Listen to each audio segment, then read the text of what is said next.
పిల్లల నుంచి నాకు ఆన్సర్ కావాలి. What is Christmas?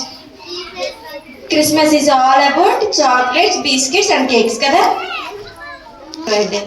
ఓకే, మన ముందు శాంటా క్లాస్ ఉన్నారు కదా. శాంటా క్లాస్ స్టోరీ ఏంటి? శాంటా క్లాస్ మనకి చాక్లెట్స్ ఇస్తాడు అండ్ గిఫ్ట్స్ ఇస్తాడు, అవునా?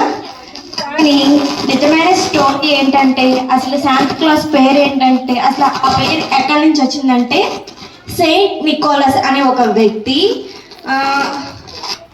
ఒక టర్కీ అనే దేశంలో ఒక ఫ్యామిలీలో ఒక ముగ్గురు ఆడపిల్లలు ఉన్నారనమాట. ఆ తండ్రి ఆ ముగ్గురు ఆడపిల్లలకి పెళ్లి చేయడానికి డబ్బులు లేవు. ఆ విషయం తెలుసుకున్న సెయింట్ నికోలస్ ఆ ఫ్యామిలీకి ఎలాగైనా సరే సహాయం చేయాలి. ఎలా చేయాలి? డైరెక్ట్గా వెళ్ళి ఇవ్వలేడు. సో అతను ఏం చేశాడంటే, ఎవ్రీడే నైట్ వాళ్ళ ఇంటికి 3 days వెళ్ళాడు అనమాట. ఒక సాక్స్లో కొన్ని గోల్డెన్ కాయిన్స్ వేసి వాళ్ళ ఇంటి పైకి విసిరేవాడు అనమాట. అలా వేయడం వల్ల 3 days వేసాడు కదా, ఆ గోల్డెన్ కాయిన్స్తో ఆ ముగ్గురు కుమార్తెల తండ్రి ఆ ముగ్గురు పిల్లలకి మ్యారేజ్ చేశాడు. సో ఈ ఒక కష్టంలో ఉన్న ఫ్యామిలీకి ఈ సెయింట్ నికోలస్ అనే వ్యక్తి సహాయం చేయడం వల్ల ఆ ముగ్గురు పిల్లలు పెళ్ళిళ్ళు అయ్యాయా లేవా? దీని నుంచి మీరు ఏం నేర్చుకోవాలి? క్లాస్లో పెన్సిల్స్, ఎరేజర్స్ షేర్ చేసుకుంటున్నారు. ఓకే, మీరు ఎలా సహాయం చేసుకోవాలంటే, ఇప్పుడు మీరు క్లాస్లో ఫస్ట్ మీరు క్లాస్కి వచ్చారు, ఒకరోజు ఒక స్టూడెంట్ రాలేదు. ఆ స్టూడెంట్ ఆ క్లాస్ మిస్ అవుతాడా లేదా? అవునా? మీరు ఏం చేయాలి? నెక్స్ట్ డే ఆ స్టూడెంట్ వచ్చినప్పుడు మీరు వాళ్ళతో షేర్ చేసుకోవాలి. ఏం షేర్ చేసుకోవాలి? నాలెడ్జ్. మేడమ్స్ ఏం చెప్పారో, సార్స్ అయితే ఏం చెప్పారు అనేది మీరు వాళ్ళకి షేర్ చేసుకోవాలి. మీరు చిన్నపిల్లలు కదా, మీరు ఏం షేర్ చేసుకోగలరు? నాలెడ్జ్ కదా షేర్ చేసుకోగలగాలి, అవునా? నేను ఒక 3 days నుంచి మీకు క్లాసెస్ తీసుకుంటున్నానా లేదా?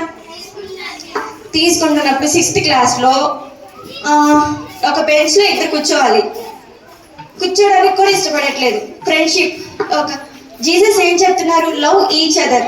మీరు ఒకరినొకరు ప్రేమించుకుంటున్నారా? మీ మధ్య ఫ్రెండ్షిప్ అనేది ఉందా? రే, ఉందా లేదా చెప్పాలి.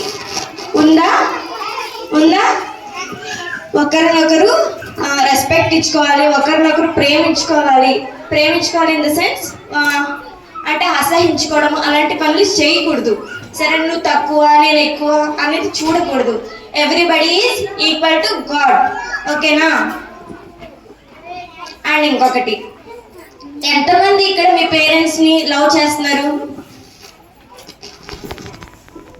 ఎంతమంది ఇక్కడ మీ పేరెంట్స్ని లవ్ చేస్తున్నారు?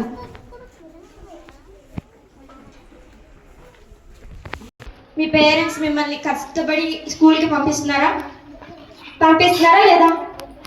మీరేం గిఫ్ట్ చేయాలి మీ పేరెంట్స్కి? ఏం చేయాలి? మీ పేరెంట్స్కి మీరేం గిఫ్ట్ చేస్తారు? మీ పేరెంట్స్ని చాలా కష్టపడి పనికి వెళ్ళి డబ్బులు సంపాదించి మీకు స్కూల్లో ఫీజు కట్టి మీకు చదువు చెప్తున్నారు, అవునా? మీరు మీ పేరెంట్స్కి రిటర్న్గా ఏం గిఫ్ట్ ఇస్తారు? బాగా చదువుకుని జాబ్ చేసి మీ పేరెంట్స్కి మంచి పేరు తీసుకోవాలి, అదేనా మీ గిఫ్ట్? మీరు క్లాస్ ఉన్నారా? అసలు మేడం అటు తిరిగితే చాలు అదేస్తున్నారా కంప్లీట్గా. మేడమ్స్ ఇక్కడ కూర్చోబెట్టి హోంవర్క్ రాపిస్తే రాస్తున్నారు. ఇంటికి వెళ్ళి హోంవర్క్ చేస్తున్నారా? ఒకటి చెప్తాను, జీసస్ తల్లిదండ్రులకి ఎదురు చెప్పి అబద్ధాలు ఆడితే అస్సలు ఇష్టం ఉండదు. ఎవరైతే తల్లిదండ్రులను ప్రేమించి వారికి వినయ విధేయతలతో ఉంటారో జీసస్ వాళ్ళకి బ్లెస్సింగ్స్ ఇస్తాడు. బ్లెస్సింగ్స్ అంటే ఇన్ ద సెన్స్, మీరు చదువుకునేటప్పుడు ఏమన్నా అర్థం కాలేదనుకో, దేవుడు మీకు ఆ శక్తిని అనుగ్రహిస్తాడు. మీది చిన్న వయసు కదా, ఈ వయసులో అబద్ధాలు ఆడారే అనుకో, అది తప్ప, అది దేవుడికి ఇష్టం ఉండదు. ఇప్పుడు మీ మమ్మీ దగ్గర నుంచి నువ్వు 2 rupees దొబ్బేసావు అనుకో, మీ మమ్మీ ఇష్టపడతారా? ఇష్టపడతారు, అది తప్పేనా? అలాంటప్పుడు మీ పేరెంట్స్ మీకోసము ఫీజెస్ కట్టి స్కూల్కి పంపిస్తున్నప్పుడు మీరు వాటికి న్యాయం చేయాలా వద్దా? స్కూల్కి వచ్చేసేసి ఆడుకుని వెళ్ళిపోవడం కాదు, అర్థమవుతుందా? ఎవ్రీబడి షుడ్ పెద్ద గిఫ్ట్. మరి రోజంతా కష్టపడి మీకోసం పని చేసి చేస్తారు.